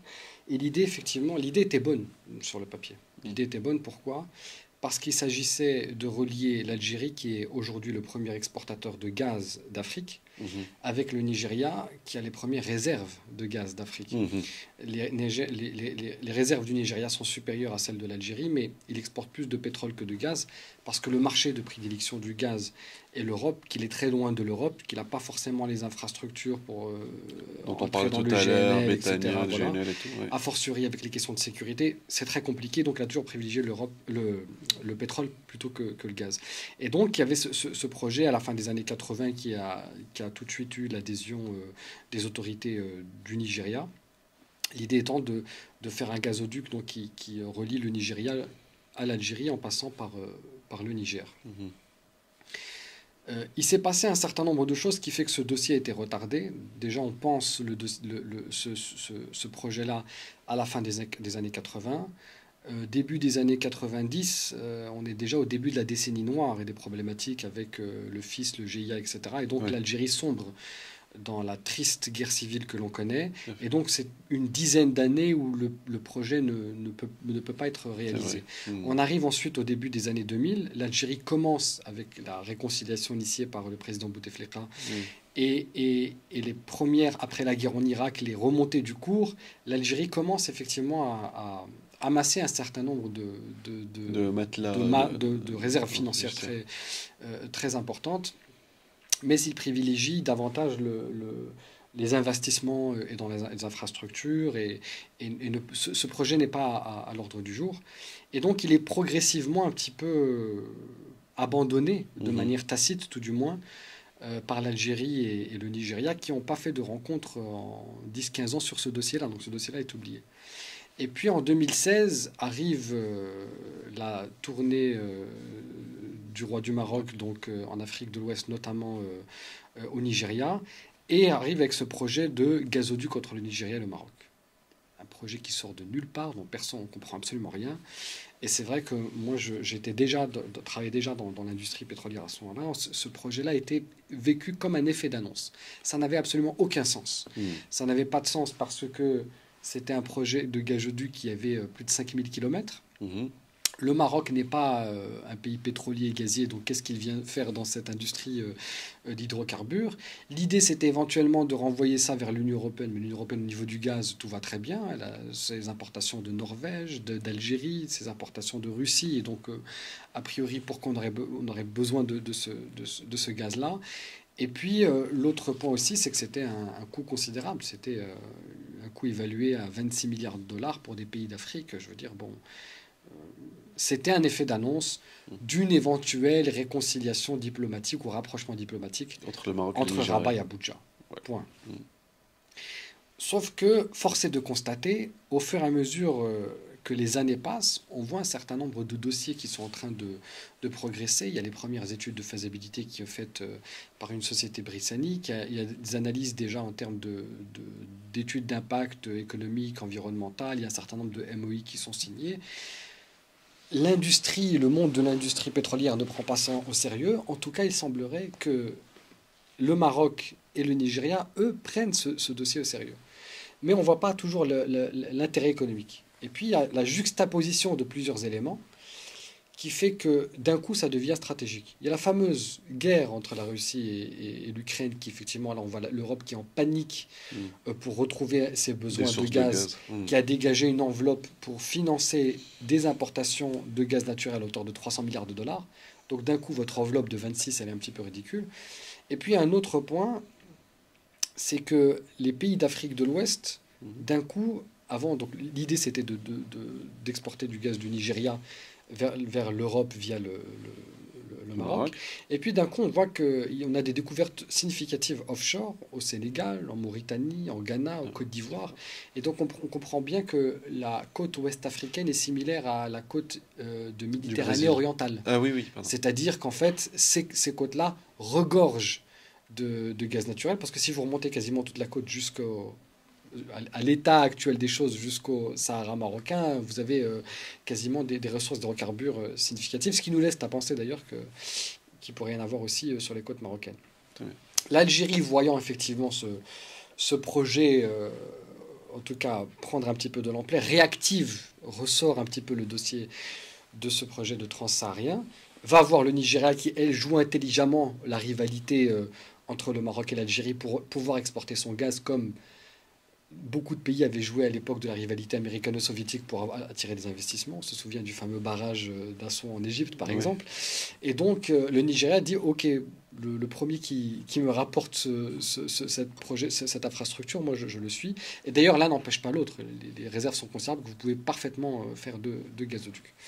Sauf que pendant qu'il y a un intérêt économique, c'est-à-dire les découvertes gazières en Europe de l'Ouest, il y a un autre des L'Afrique intérêts de au l'Ouest, ouais. niveau de l'Afrique de l'Ouest, d'autres intérêts au niveau du projet transsaharien, c'est que la zone sahélienne devient une zone d'instabilité extrêmement importante, que l'avantage de l'Algérie, c'était qu'il était en onshore. Sauf que là, ça devient un inconvénient parce que le sabotage est beaucoup plus facile que si vous l'avez en offshore. Surtout, Offshore, c'est une puissance étrangère. C'est pas des petites milices rebelles du Nigeria qui vont aller à plusieurs centaines de mètres de profondeur et vous casser un gazoduc. tout à Là, il fait. faut une puissance étrangère.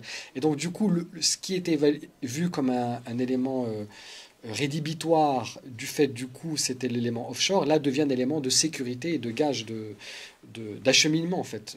Mm. Et donc d'un côté, l'Algérie, elle, a ce problème au niveau du Sahel, ce qui complique un petit peu l'acheminement. Ça, c'est le premier élément. Et puis le deuxième élément, on voit aussi que même au niveau des la connexion n'est pas naturelle parce que, en fait, l'Algérie est une puissance pétrolière, mais gazière relativement en déclin. Peut-être qu'on aura l'occasion de revenir. En tout cas, la part d'exportation est en déclin depuis 2014, depuis 2015. Elle aussi un petit peu, mais en fait, elle est en déclin depuis une bonne dizaine d'années. Et puis, un autre élément qui est fondamental, c'est que cette bourse-là des gazoducs doit avoir un petit peu l'aval de l'Union européenne parce que c'était un des principaux clients. Et là, il y a un phénomène qui est intéressant, c'est que l'Algérie, en 2021 et 2022, décide de ne pas renouveler le GME, donc le gazoduc Maghreb-Europe, donc le gazoduc qui relie l'Algérie à l'Espagne Espagne. via le Maroc. Oui. Et là, le monde de l'industrie pétrolière et gazière est absolument sidéré. Pour l'anecdote, moi, on me commandite un rapport sur la possibilité qu'il ne soit pas renouvelé. Et je dis clairement, et je l'avais même dit ensuite à la presse par la suite, j'ai dit, économiquement, ça ne fait aucun sens, mais politiquement, les Algériens peuvent le faire. Et on ne me prend pas au sérieux, hein. En haut, on me dit, il n'y a personne qui renonce à une infrastructure Une gazière. Parce qu'au infrastructure niveau avec des revenus. Ouais. oui, au niveau contractuel, tout le monde est à la recherche de gaz. L'Algérie, la force de l'Algérie, c'était qu'elle avait 3 gazoducs Ouais. qui la relient à l'Europe, donc le GME, le Medgaz directement entre l'Algérie et l'Espagne, Et l'Italie. et le Enrico Mattei, donc qui le relie directement à l'Italie. Au moment où tout le monde cherche, enfin, il y a des guerres qui se font autour de gazoducs et d'infrastructures gazières, ils ne peuvent pas renoncer à un gazoduc qui leur a coûté 3 milliards de dollars, mais dans les années, c'est l'équivalent de Avec 8 l'inflation. à 9 milliards de dollars aujourd'hui. Et donc contractuellement, si vous renoncez à ce gazoduc qui passe en territoire marocain devient propriété marocaine. Et celui qui est en Espagne devient propriété d'Espagne. C'est-à-dire l'Algérie n'a plus de droit de regard. Même la moins bonne politique fut été de ne pas envoyer de gaz, mais de renouveler le contrat, ne serait-ce que pour garder l'infrastructure. Et donc, j'envoie mon rapport, on ne me prend pas au sérieux, et puis finalement, je dis pas qu'ils allaient le faire, hein, je dis qu'ils peuvent le faire, c'est-à-dire la vision politique prime un petit Ouais. peu sur les intérêts économiques, Ouais. et c'est la manière de faire de l'Algérie. Il y a une matrice culturelle aussi. Oui, Ouais. évidemment. Mm. Et donc, quand l'Algérie coupe un petit peu ce gazoduc, donc on est surpris, donc on comprend qu'il y a une forme de primauté du politique sur les affaires commerciales et économiques, bien qu'elle n'ait pas rompu un contrat, hein, il faut absolument être clair, elle n'a simplement pas renouvelé, c'est son droit, mais enfin ça pose des questions. Et puis il y a eu l'épisode un petit peu du retournement de l'Espagne, où après la visite, enfin l'hospitalisation de Brahim Rali, la crise diplomatique qui s'en est suivie, l'Espagne finalement s'aligne sur la thèse marocaine concernant le Sahara. Et là, la sanction algérienne, c'était de réduire de 25% les exportations à l'Espagne. Et Ils là, avaient le droit de le faire au niveau oui, ils avaient le droit contractuel. contractuel, ils avaient le droit de le faire parce qu'ils ont prétexté effectivement un certain nombre de. Ils ont utilisé un certain nombre de clauses, même si ça avait été contesté par Naturgy Energy. Mais en tout cas, il y a eu une réduction de 25%. Et, et là, l'Union européenne se dit, mais en fait, on recherche du gaz naturel pour effectivement éviter ce chantage politique que nous fait la Russie. Si le gazoduc Nigeria passe par l'Algérie, on va être sujet au chantage de l'Algérie par rapport à cette question-là. Et non seulement avec le gaz algérien, avec le gaz du Nigeria. Et donc, du coup, d'un coup, la- le projet marocain semble un peu plus crédible au niveau de la proximité politique, au niveau économique, parce qu'il y a tous ces nouveaux pays qui sont exportateurs, on passe d'un pays à 5 pays. Il a l'adhésion de l'OPEP, Oui, il a l'adhésion de la CEDEAO, de l'Union africaine, il est bien vu par la Commission européenne, et surtout, il y a une avancée considérable, c'est-à-dire on ne fait pas simplement des MEI, on parle, les choses sont en train de se faire. tout à fait. Aujourd'hui, on est sur en 2025, il va y avoir les appels d'offres qui vont être lancés par le NIM. En 2029, vous avez le premier raccordement Entre le Maroc entre le Sénégal, la Mauritanie, le et le Maroc Maroc, et l'Espagne. tout à fait. Et donc en 2019, vous exportez déjà des gaz vers l'Union européenne. Et ensuite, vous aurez le tronçon qui va vraisemblablement être le plus complexe, pour être tout à fait objectif. C'est celui de... Parce qu'il y a 3 tronçons, hein, donc Mm. Sénégal, Mauritanie, Maroc. Le deuxième, c'est du Nigeria jusqu'au Bénin. Et en fait, c'est le tronçon qui va relier les deux, Les deux, qui lui ouais. n'est pas économiquement viable parce que c'est ce tronçon qu'il faudra relier qui peut peut-être ralentir le projet. En tout cas, vous exportez du gaz à horizon 2029, celui du Sénégal et de la Mauritanie. Et donc tous ces éléments-là fait qu'en fait sur la fameuse guerre des gazoducs, comme on aime à l'appeler, le projet du Nigeria-Maroc, qui maintenant s'appelle le projet gazoduc Afrique-Atlantique, Ouais. parce qu'il a une adhésion régionale, a pris les devants, tandis que l'Algérie n'a pas véritablement réussi à régler 2 problèmes fondamentaux. C'est son rapport à confiance au niveau de la Commission européenne, Mm. qu'elle a sabordé elle-même, Ouais, finalement, tout à de fait. fait de sa politique, et surtout le rapport à l'instabilité au Sahel. C'est-à-dire, Oui, c'est une ça. zone maintenant où il n'y a aucune activité et d'investissement économique parce que c'est instable. Vous ne faites pas passer Non, un c'est très gazoduc compliqué. avec des risques de détournement, de sabotage, surtout que les groupuscules qui sont actifs sont plutôt hostiles à, à l'Union européenne. On sait que les milices Wagner sont présents. C'est du gaz aussi qui est en concurrence avec le gaz russe. Et donc tout ceci n'est pas à l'avantage de l'Algérie. Cela dit, c'est vrai que l'Algérie utilise beaucoup un petit peu le pétrole et le gaz comme un élément de sa diplomatie. On l'a vu avec l'Espagne, on l'a vu avec le Maroc, mais c'est une diplomatie qu'elle ne pourra pas tenir Oui, parce que si on dans le fait temps long. beaucoup de diplomatie, entre guillemets, même si c'est pas direct de Ça marche chantage, qu'une ça fois, plombe, hein. ouais, ça marche Oui, qu'une fois, effectivement. Voilà, et ça plombe la fiabilité, ouais, en fait, au exactement. niveau diplomatique. Donc, pour résumer, en fait, la question du gazoduc Maroc-Nigeria, 2016, on peut dire qu'il y a eu du flair, entre guillemets. Et puis, par la suite, il y a eu un alignement de planètes, parce que effectivement, il y a eu des découvertes gazières qui ont crédibilisé encore plus le projet. Et puis, il y a eu aussi la guerre en Ukraine, Oui, qui là, ont fait... c'est plus que du flair. Là, c'est vraiment. Moi, C'est de je l'inspiration. participais à une émission où j'expliquais un petit peu Oui, tous ces éléments. C'est-à-dire que quand Sa Majesté le Roi va au Nigeria, il n'y a pas de découverte significative en Afrique de l'Ouest, il n'y a pas de la guerre en Ukraine, il n'y a pas de viabilité économique, l'Union européenne ne suit pas. Franchement, c'est un projet mort, hein. Je veux dire, on a Je beau connais être. des experts jusqu'à aujourd'hui, je les lis, certains qui jusqu'à aujourd'hui n'y croient pas, alors que bon, là on Oui, vient oui, de faire non, un petit non. Là, décryptage qui montre qu'on est dans le on est concret. sur un. Là, on peut le crédibiliser, on peut le défendre, c'est argumenté. Mais en 2016, c'était un projet qui est mort. Il n'y a pas de Ouais. viabilité économique, politique. Donc, c'est plus que du flair. Et donc, dans ces missions-là, il y avait un autre intervenant qui disait, bah, là, c'est la baraka à ce C'est ce que niveau-là. j'allais dire. Et c'est vrai que Je pensais exactement sur la la même chose. rationalité, moi, j'ai pas d'autres. Non, on sort du rationnel, là c'est de la baraque, Ouais, ouais, effectivement. il n'y a pas d'explication factuelle parce que sans, objectivement, ce projet-là, sans les découvertes majeures en Afrique de l'Ouest et sans la guerre en Ukraine, il passe pas. Oui, oui, oui, oui. Non, c'est clair, totalement, totalement. Totalement. Pour revenir rapidement aussi à la politique gazière de l'Algérie, Ouais. notamment dans sa diplomatie, un point, on l'a vu par rapport à son contrat gazier avec l'Italie, par rapport aujourd'hui, bon, voilà, 97% des exportations algériennes sont constituées d'hydrocarbures, c'est quand même une manne financière très importante qu'elle utilise. Tu l'as dit tout à l'heure, dès l'époque de Bouteflika, il a beaucoup investi dans les Ouais, ouais. infrastructures, et après la guerre civile notamment, en investissement. Mais en termes d'investissement, là je parle gazier, pétrolier, pourquoi il n'y a pas eu d'investissement? Est-ce qu'il y en a eu déjà? Je pose la question. Pour, je sais pas, pour d'autres infrastructures, pour trouver d'autres ressources, parce qu'on dit que les ressources algériennes en termes de gaz et d'hydrocarbures sont en train de se tarir, sont en train de diminuer drastiquement. Est-ce que c'est vrai déjà? Quelles sont les perspectives et est-ce qu'ils ont encore moyen de faire des investissements, je ne sais pas, en gaz de schiste ou autre, justement, pour se renouveler?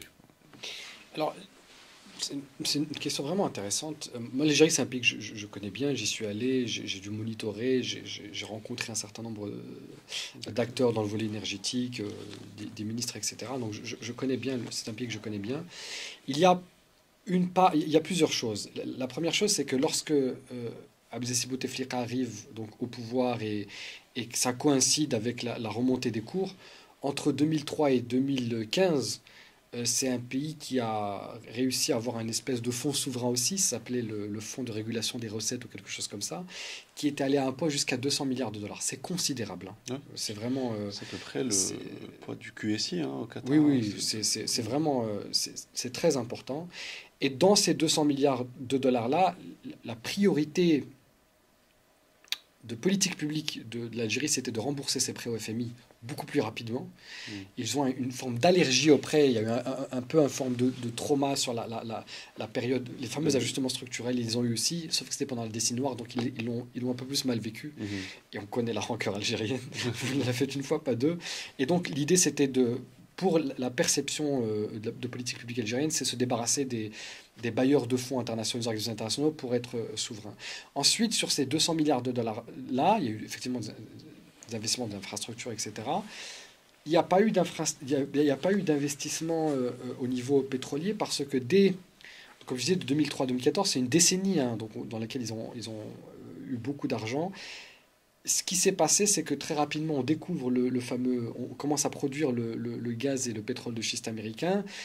Les Saoudiens n'aiment pas ça, donc on rentre dans une guerre commerciale, donc on va vers la baisse des prix. Mm. Sauf que le niveau entre 2002 et 2014, on a considérablement augmenté les budgets de l'État, que ce soit au niveau des transferts sociaux, le budget de l'armée, le budget du fonctionnement. Et donc, si vous réduisez drastiquement les revenus, vous ne pouvez pas réduire les budgets. Oui. On ne peut pas imaginer, je dis des bêtises, un budget de l'éducation à 5 milliards de dollars ou 10 milliards de dollars et puis vous dire cette année c'est compliqué, on va remonter à 4. Les budgets ne suivent pas les cours. Et donc il y avait un déficit structurel qui a été fait et là ils ont pris la décision, je ne sais pas, mais alors c'était une décision catastrophique, de combler ce déficit sur le fonds de régulation des recettes. Et donc au lieu de l'utiliser un fonds souverain comme un élément d'investissement, vous palliez simplement une perte en attendant que les cours remontent. Sauf qu'ils n'ont pas remonté.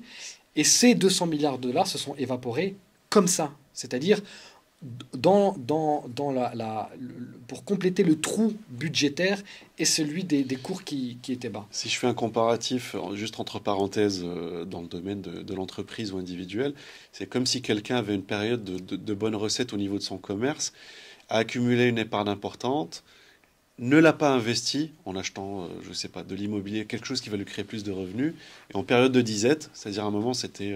et avait un train de vie très important, donc une grande voiture, une grande maison. Donc voilà. En période de disette, il va financer ce train de vie-là. Ce train de vie-là avec son épargne. Disant, avec son épargne au niveau de... Exactement. Voilà. En disant, c'est une mauvaise passe, c'est une phase, et quand ça va revenir, ça va aller bien. Sauf que finalement, les revenus escomptés ne sont pas revenus. Et donc, ils ont évaporé. Moi, ça me fait mal au cœur, parce que 200 milliards de dollars, je veux dire, c'est... Oui, vous développez un pays. Je veux dire, au Maroc, on voit ce qui est en train d'être fait là, sur les 5 prochaines années en termes de développement. Moi, j'habite à Casablanca, tout est en train... C'est 100 milliards de dollars qu'on met sur 5 ans. Et on les voit, je veux dire, c'est palpable. Le Maroc est en train de se transformer, c'est l'agenda 2030, c'est les Coupes du Monde, c'est le TGV, c'est 100 milliards de dollars. Là, c'était 200 milliards dans des caisses, c'était même pas des prêts, quoi. C'était 200 milliards de dollars qui sont à vous, en devises, qui n'ont pas été investis. Donc ça, c'est une perte qu'ils n'ont jamais pu récupérer, premier élément. Et puis, deuxième élément, là où il y a un point qui est intéressant, c'est que, alors, les réserves, c'est secret défense. Dans tous les pays pétroliers et gaziers, il y a eu des réserves prouvées, mais les vraies réserves, c'est secret défense. Il n'y a personne qui va vous communiquer là-dessus. Et donc, vous ne pouvez pas... Celui qui vous dit, voilà les réserves, bon, soit il ne sait pas de quoi il parle, soit vraiment il est bien informé. Mais vous avez des éléments pour effectivement essayer de comprendre ça. Ce que je disais, c'est que la part de production, non pas d'exportation, mais de production depuis 2014, décline légèrement. Mais quand les cours baissent ou montent, peu importe, si vous avez une capacité de monter en puissance au niveau des exportations et de les maintenir, vous les maintenez. Or, la production baisse. Il y a deux champs qui sont les principaux champs pétroliers, donc c'est Hassi R'Mel pour le pétrole et Hassim Saoud. Hassi Msaoud pour le pétrole et Hassi R'Mel pour le gaz. Et ces champs-là ont été découverts sous les Français, commencent à se tailler, etc. Et donc les réserves se font de plus en plus bas. Et la vraie problématique algérienne, c'est pas tant les réserves ou la capacité de production, c'est la consommation nationale. Ah, c'est vrai. L'Algérie, c'est un pays qui n'a pas fait sa transition démographique comme le Maroc. Au Maroc, on a fini la transition démographique. Mm.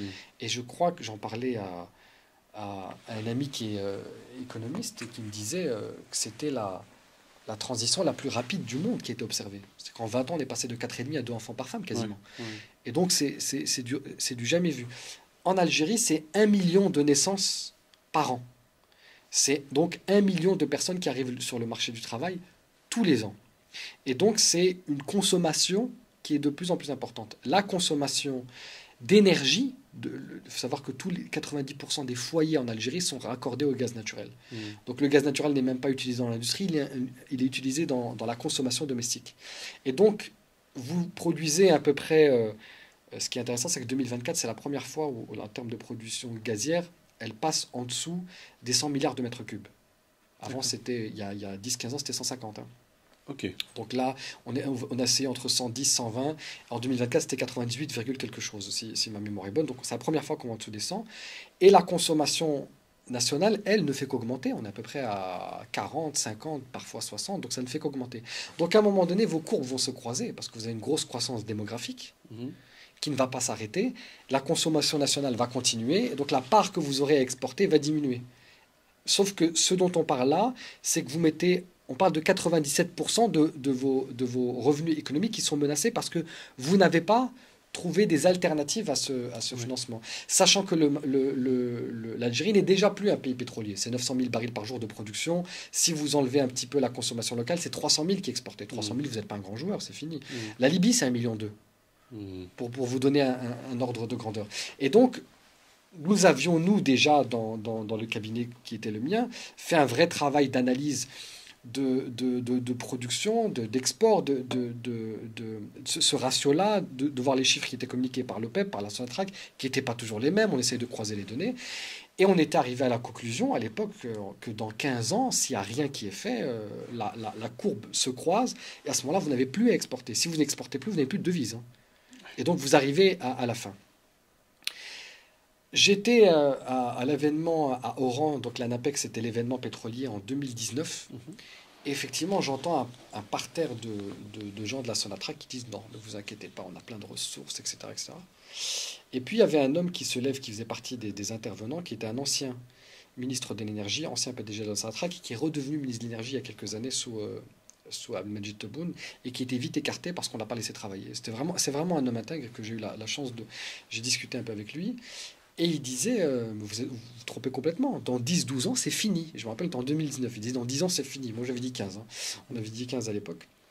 Je ne sais plus quand est-ce qu'on avait sorti cette note, c'était en 2017 ou 2018, mais c'était 15 Ouais. ans, avec les fluctuations, vous avez peut-être une réserve financière, vous allez chercher de la marge, mais vous avez pas autre chose. Et donc, il y avait une vraie problématique que les dirigeants de la Sonatrach ne prennent pas en considération. Et ce qui m'a frappé, et ça fait partie aussi de l'analyse de risque, c'est-à-dire qu'il faut aussi prendre les ressources sur le terrain, c'est que quand vous allez en Algérie, vous parlez aux cadres de la Sonatrach, aux techniciens, aux ingénieurs, c'est des cracks, hein. Vous les challengez pas, ils connaissent leur boulot, ils connaissent Mais plus vous montez dans l'organigramme, et plus vous voyez que c'est des postes qui sont politiques. Politique, donc déplacement. Et qui n'ont parfois, ils ont des backgrounds, mais vraiment, ils n'ont aucun background en termes d'économie pétrolière. Ils ne sont pas formés à ça. Ils ont été nommés politiquement parce que c'est un fidèle de tel et tel. On est dans le modèle plutôt, comme ce qu'on a dit, comme en France, c'est pas le management vertical dont on a parlé au début. Oui, alors on est dans un management qui est un peu propre pour le coup. Oui. Et donc c'est vrai que quand je parlais à un certain nombre de techniciens, on voyait effectivement qu'ils avaient une vision globale, qu'ils comprenaient un petit peu les enjeux. Pourtant c'est des techniciens, hein, mais ils comprenaient un petit peu l'enjeu global économique. Et plus vous montez dans les hiérarchies, plus vous comprenez que ils sont un petit peu déconnectés, quoi. Ils sont un petit peu déconnectés de la réalité. Et puis c'est un chiffre qui circulent peu. Et puis l'autre point pour terminer par rapport à ta question sur les investissements, Ouais. c'est que l'Algérie a d'énormes réserves Oui. de gaz de schiste. Oui. Ça, c'est prouvé. Mhm. Et là, il y a une manne considérable qu'elle peut aller chercher. Sauf que le gaz de schiste, les entreprises qui sont spécialisées sur l'extraction de gaz de schiste, il n'y en a pas 50. Hein. C'est Total Energy sait le faire, parce qu'elle a une expérience au Texas, et Chevron, Exxon, enfin les Les Américains. entreprises Quoi. américaines. Ouais. Oui. Grosso modo, les Américains. Total a pris cette expérience. Il y a quelques majors, mais je veux dire, c'est pas les petits joueurs. Quoi. Ouais. Mais pour faire l'investissement dans le gaz de schiste, les problématiques, c'est que c'est des investissements, mais alors considérables, beaucoup plus que dans le conventionnel. C'est des dizaines et des dizaines de milliards qu'il faut investir dans un pays où le climat politique semble plutôt instable. Et à l'époque, en plus, on était en pleine période de Hirak, j'y étais, donc peut-être qu'on en reparle si tu le souhaites. Et donc, on n'était pas chaud à investir dans un pays où on n'était pas sûr de la stabilité sur 20 ans. Mm. Ça, c'est la première des choses. Deuxième point, c'est que les réserves de gaz de schiste sont vraiment profondément au sud du pays et que vous n'avez pas forcément les infrastructures de transport et C'est d'accès. vrai. Mhm. Et puis, troisièmement, comment fonctionne l'extraction par gaz de schiste? La fracturation hydraulique. Fracturation hydraulique. Et l'Algérie, comme nous au Maroc, c'est un pays en stress hydrique. Et donc, du coup, la technologie a ses limites et la stabilité politique n'encourage pas à aller au-delà et essayer de trouver des solutions alternatives. Alors qu'à mon sens, c'est un pays qui est dans l'urgence parce qu'il ne pourra pas tenir dans ce rythme-là sous 10-15 ans. Oui, oui, oui, effectivement. Effectivement. Et on peut se poser la question, enfin, de manière objective, de Oui, quelle stratégie peut-être aujourd'hui et puis un d'investissement. des éléments, ce que je disais en préambule de notre échange, c'est qu'un des éléments, quand vous faites de l'analyse géopolitique, vous regardez les points faibles d'un pays. Donc vous regardez, effectivement, là, un des points faibles, c'est aussi son point fort, c'est ses ressources pétrolières et gazières, mais vous regardez effectivement les éléments économiques et sociaux. L'Algérie, c'est quoi les transferts sociaux au Maroc? On est à peu près à 2 milliards de dollars. C'est un des pays les plus, en termes de ratio, les plus élevés. Ouais. Très En Algérie, c'est 27. Ouais, c'est très peu. C'est très peu. En Algérie, c'est 27 milliards de dollars de transferts sociaux, en termes de subventions, en termes... Et donc, la première chose qui va être impactée au niveau du budget, c'est la stabilité sociale. Les Algériens, contrairement aux Marocains, parce que nous, on est un pays extrêmement libéral et parfois dans la dureté de la chose, les Marocains savent le vrai prix des choses. D'ailleurs, l'inflation est un sujet de stabilité sociale au Maroc. Quand ça monte trop, on voit que la population commence à son mécontentement, on voit la popularité du chef du gouvernement qui est impacté. Même le prix des hôpitaux, exactement. etc. En Algérie, avec 27 milliards de dollars, si vous enlevez ces transferts sociaux, pour une population qui a été habituée sur plusieurs générations à un prix où tout est subventionné, où tout est sous contrôle, si vous prenez la réalité du monde libéral, sans la préparation d'ailleurs, c'est un facteur d'instabilité garanti. Oui. Donc, affaire à suivre effectivement par rapport aux perspectives et donc quelles sont les options peut-être d'investissement à voir, effectivement, parce que de diversification assez compliqué. Donc très compliqué. Tout à fait. Je reviens justement sur la question énergétique. On parlait tout à l'heure du gazoduc Maghreb-Europe, voilà, de l'arrêt par l'Algérie et puis aussi de l'alternative par rapport au gazoduc Niger-Maroc. Tu disais tout à l'heure que le Maroc n'était pas prêt, notamment en 2016, au niveau du secteur des hydrocarbures. Le Maroc, voilà, c'était... on n'était pas présent, n'est pas un pays pétrolier, pas un pays gazier, n'a pas d'infrastructure en termes d'hydrocarbures. Mais néanmoins, moi, il y a une formule qui me marque. Lorsqu'on se retrouve lorsqu'on a discuté un petit peu en off, tu me disais que le Maroc peut être une puissance pétrolière, même sans pétrole. Est-ce que tu peux partager avec nos auditeurs, nos auditrices, un peu l'idée que tu as derrière cette expression qui peut... peut interpeller. Si on regarde un petit peu comment fonctionne un petit peu l'économie pétrolière et les échanges pétroliers, vous avez aujourd'hui 4 hubs qui concentrent les importations, les exportations et la transformation des produits pétroliers. Aux États-Unis, c'est Houston, donc qui s'occupe un petit peu de tout ce qui est l'Amérique du Nord. Vous avez en Europe, c'est Rotterdam, dans une moindre mesure inverse, mais c'est à Rotterdam que tout se passe. En Asie, Singapour, et au Moyen-Orient, Fujairah. Et en fait, en Afrique, vous n'avez rien. Et c'est ça qui est intéressant, c'est que l'Afrique est une puissance pétrolière. Vous avez l'Angola, vous avez le Nigeria, la Côte d'Ivoire, le Sénégal, la Mauritanie, l'Algérie, la Libye, les réserves de gaz en Égypte, offshore. L'Afrique est une vraie puissance pétrolière et gazière. Pourtant, on n'a pas ce centre logistique. On va gérer effectivement les terminaux de stockage, les importations, les exportations, les grands mouvements, si vous voulez, de grands pétroliers, ce qu'on appelle les ultras dans le jargon, les méthaniers de regasification. Tout ça demande des infrastructures. Et la faiblesse de l'Afrique, c'est qu'effectivement, elle a ses ressources, mais elle n'a pas la puissance financière de le faire. Oui. Aujourd'hui, on raffine le gros du brut africain dans les raffineries d'Europe du Nord, à Rotterdam, en Belgique, à Anvers en Belgique. Et donc ça pose un vrai problème. On trade même les commodités à Rotterdam et à Genève. Oui. Et en fait, l'Afrique est simplement spectateur de cette ressource-là. Alors nous, au Maroc, on n'a pas de... Pour l'instant, on n'est pas un pays pétrolier gazier important. Donc, de deux choses l'une, soit on se dit, bon, on n'est pas un pays pétrolier gazier, donc ce n'est pas notre industrie, on ne s'y intéresse pas et on ne s'y investit pas. Ce n'est pas le choix qu'a fait Sa Majesté le Roi dès 2016. Et donc, autant y aller à fond. Ce qui est intéressant, c'est que l'ensemble de ces pays-là ont besoin d'un pays sur lequel ils peuvent reposer, qui a un savoir-faire en termes de logistique, en termes de transport, en termes de solutions de financement, de commodités, de trading, de solutions bancaires, d'assurance, sa position géographique. Parce qu'en Méditerranée, à travers le détroit Gibraltar, vient l'ensemble des pays, des pétroliers qui viennent du Moyen-Orient, qui vont soit en Europe. Et sur la côte atlantique marocaine, vous avez le va-et-vient du brut qui va vers les raffineries d'Europe du Nord et les produits raffinés vers l'Afrique. Et donc nous, on est au milieu, on voit un petit peu ce passage. Il ne s'agit pas d'être un corsaire et d'essayer de capter cette ressource. Mais en tout cas, je pense qu'on a la possibilité logistique de faire quelque chose. Il y a eu l'idée à un moment donné avec Nador Westmend, éventuellement Mohamedia, il faut aller beaucoup, beaucoup plus loin. Oui. Le problème que l'on a au Maroc, c'est de dire, vous ne pouvez pas faire ce centre de stockage sans raffinerie. Raffinerie, ça coûte très cher. Rotterdam, par exemple, c'est 7 raffineries, juste dans la ville de Rotterdam. C'est plus que l'Algérie entière. L'Algérie, c'est 3 raffineries. C'est plus que l'Afrique du Sud, c'est plus que l'Égypte.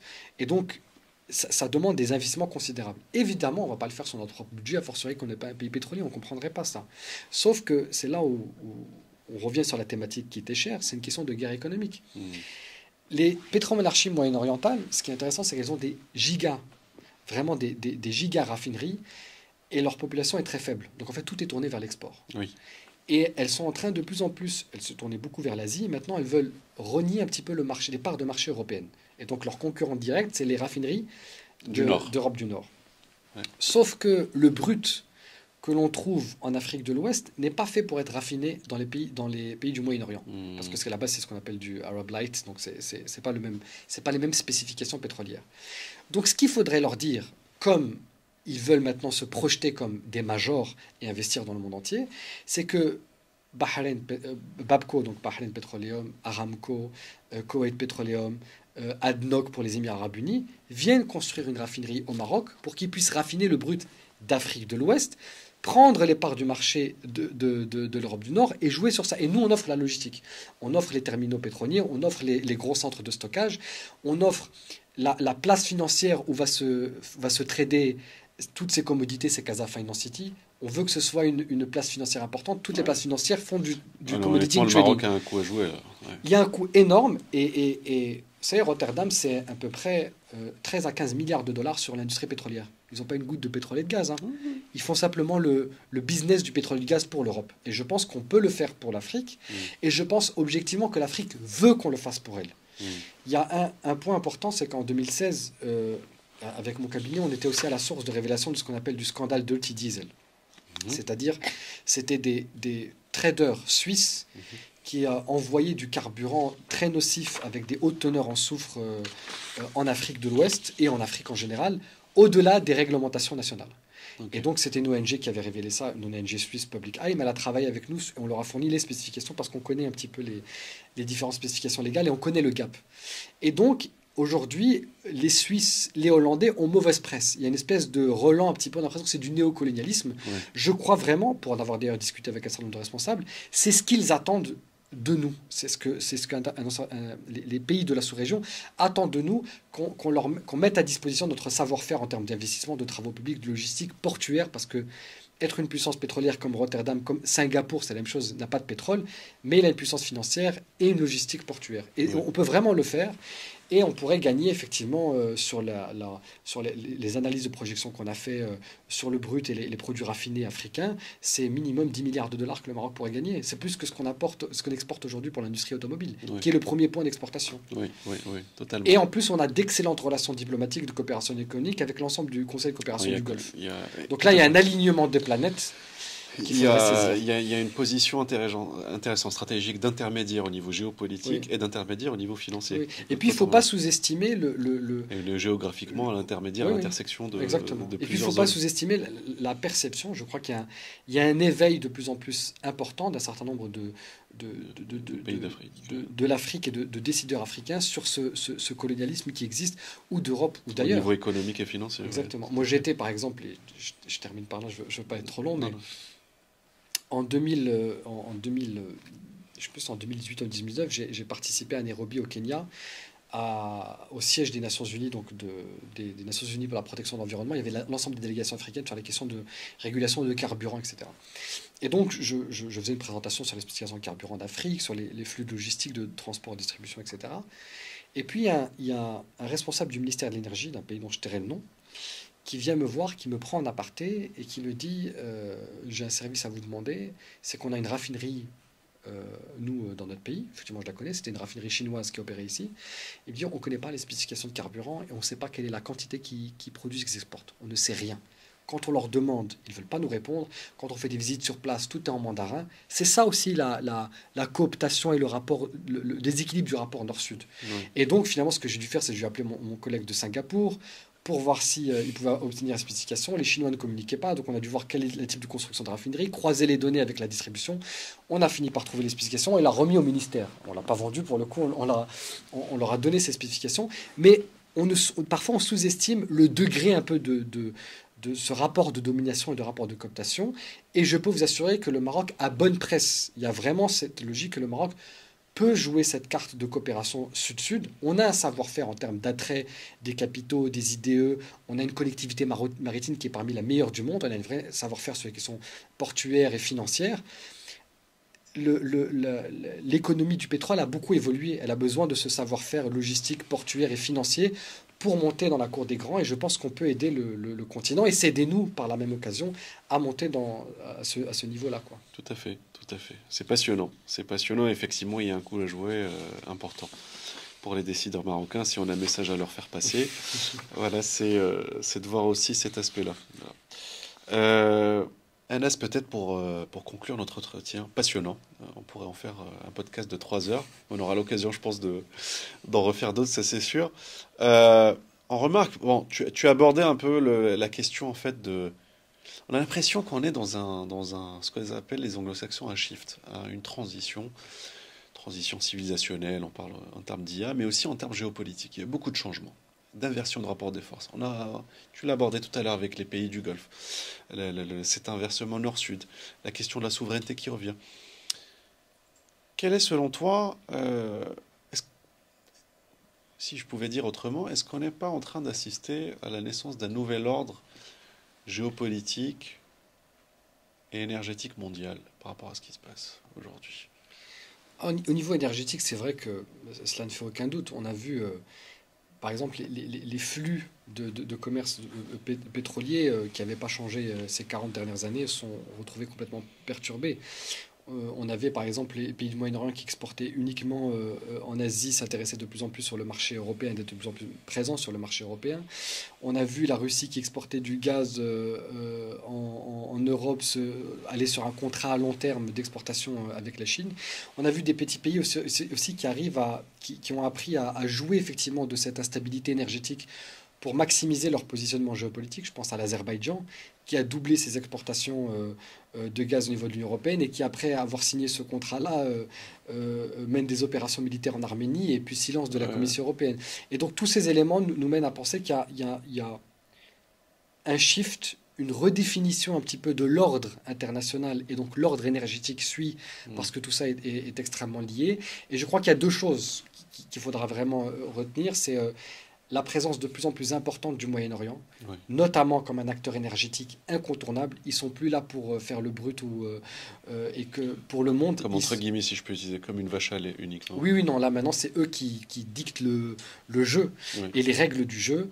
Et je pense qu'ils vont franchement aller challenger les grosses majors européennes d'abord et américaines ensuite, et qu'ils ont les moyens de le faire. Et d'ailleurs maintenant c'est les majors européennes qui se rapprochent de plus en plus avec ces entreprises-là pour faire des joint ventures sur des projets parce qu'ils les prennent au sérieux.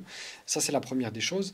Et puis, donc on voit le Moyen-Orient qui redevient un acteur énergétique de la même manière où on le voit qui redevient un acteur dans l'ordre international. C'est Oui. des pourparlers entre la Russie et l'Ukraine qui se font en Arabie Saoudite. Mhm. Tout ça est extrêmement lié. Le deuxième point, je crois que c'est l'idée de la souveraineté qui est retrouvée en Afrique. Mhm.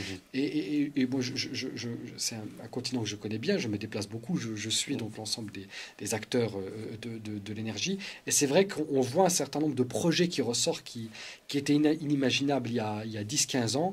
C'est le projet gazoduc Nigeria-Maroc, c'est la raffinerie d'Angote au Nigeria. C'est plein de projets qui font 10, 15, 20 milliards, mais qui ne font plus peur aux dirigeants africains parce qu'ils prennent en conscience effectivement quel est leur rôle dans cet échiquier mondial et dans cette géoéconomie mondiale. Et donc ça augure de choses intéressantes. Et je crois que de la même manière, on va vers un monde de plus en plus multipolaire, eh bien on va voir des acteurs comme ceux-ci qui étaient avant des sujets, notamment au niveau de l'énergie, de la géopolitique, devenir des acteurs régionaux de plus en plus importants, chacun dans le domaine économique et géopolitique qui est le sien. Mhm. Et donc ce changement de monde-là, va, je crois, considérablement perturber l'ordre Oui, totalement. international. En tout cas, ça sera passionnant à observer et à analyser, en tout cas par la suite. Oui. Ça, c'est clair. Anas, merci beaucoup pour ton intervention qui est vraiment riche et passionnante.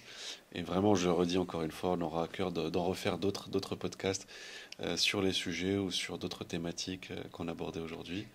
Ouais, c'est toujours un plaisir et de venir dans une émission où c'est toujours très qualitatif.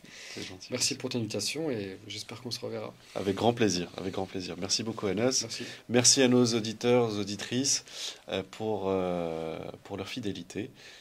N'hésitez pas, voilà, pour les nouveaux auditeurs, à vous abonner sur notre canal Spotify, mais aussi sur notre chaîne YouTube TSM de Strategic Mindset. Merci beaucoup pour votre attention et à bientôt.